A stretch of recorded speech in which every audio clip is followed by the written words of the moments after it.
چلے جی ہم chat G P T سے سوال کرتے ہیں 3 طلاق کا مسئلہ۔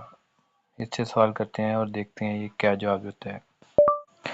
چیٹ جی پی ٹی، میرا آپ سے یہ سوال ہے کہ ایک ہی وقت میں دی گئی 3 طلاق کیا 3 شمار ہوں گی یا ایک؟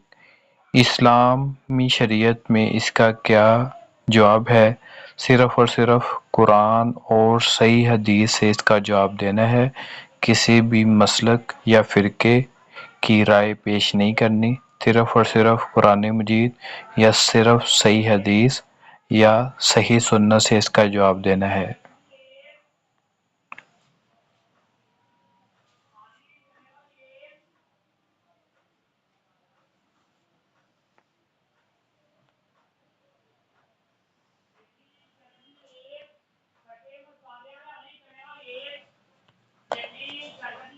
یہ جواب ہے جی اس کا۔ اسلامی شریعت میں طلاق کا مسئلہ قرآن اور صحیح حدیث کی روشنی میں مختلف انداز سے بیان کیا گیا ہے۔ قرآن مجید میں طلاق کا طریقہ کار واضح ہے۔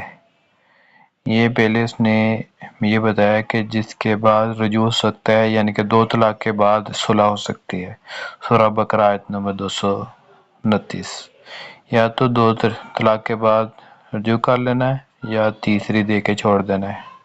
آگے جی صحیح حدیث کی روشنی میں صحیح مسلم کی حدیث بیان کیا جس میں حضرت عبداللہ بن عباس کہتے ہیں کہ آپ صلی اللہ علیہ وسلم کے دور میں حضرت عمر رضی اللہ تعالیٰ عنہ کے ابتدائی دور خلافت میں اور حضرت ابوبکر صدیق کے سارے زمانے میں 3 طلاق کی ایک ہی شمار ہوتی تھی، لیکن حضرت عمر نے بعد میں اس پر سختی کی اور 3 کو 3 نافذ کر دیا۔ نتیجہ کیا نکالا ہے جی؟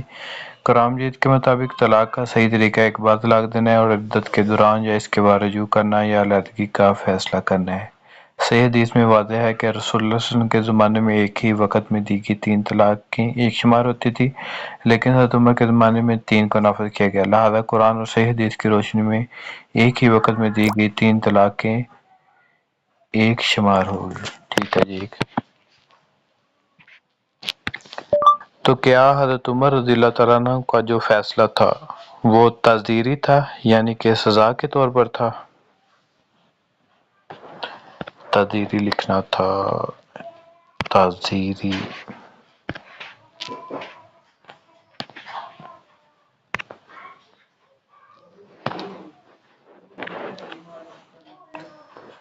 جی ہاں، حضرت عمر کا 3 طلاقوں کا ایک ہی مجلس میں 3 شمار کرنے کا فیصلہ تعزیری تھا۔ اس کا مطلب لوگوں کو طلاق کے بارے میں احتیاط اور جلد بازی سے روکنا تھا۔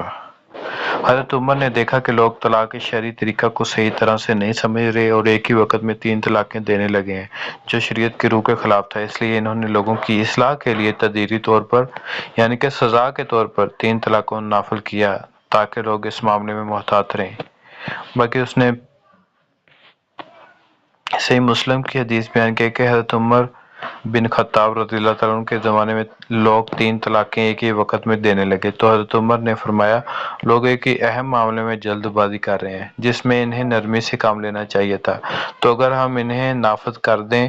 چنانچہ حضرت عمر نے 3 طلاقوں نافذ کر دیا۔ حضرت عمر کا یہ فیصلہ شریعت کی اصل تعلیمات کو تبدیل کرنے کے لیے نہیں تھا، بلکہ یہ ایک انتظامی اور اصلاحی اقدام تھا تاکہ لوگ طلاق کے معاملے میں سنجیدگی اختیار کریں اور اس کے غلط استعمال سے بچیں۔ خلاصہ، حضرت عمر کا یہ اقدام تعزیری تھا اور اصلاح کے لیے کیا گیا تھا تاکہ لوگ طلاق دینے کے معاملے میں جلد بازی نہ رکھیں۔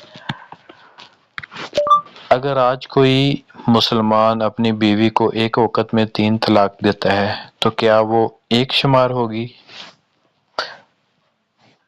سنت کے مطابق جی ہاں، قرآن اور سنت کے مطابق ایک وقت میں دی گئی 3 طلاقیں ایک شمار ہوں گی۔ قرآن کی روشنی میں قرآن کی آیت پھر اس نے بتا دی ہے اور پھر وہی حدیث بیان کر دی ہے۔ اور نتیجہ، اگر آج کوئی مسلمان اپنی بیوی کو ایک ہی وقت میں 3 طلاق دیتا ہے تو سنت کے مطابق ایک طلاق شمار ہے۔ ایک مجلس میں 3 طلاقیں دینا سنت کے خلاف ہے اور یہ اصل طریقہ وہی ہے جو قرآن اور صحیح حدیث میں بیان کیا گیا ہے۔ ٹھیک ہو گیا جی۔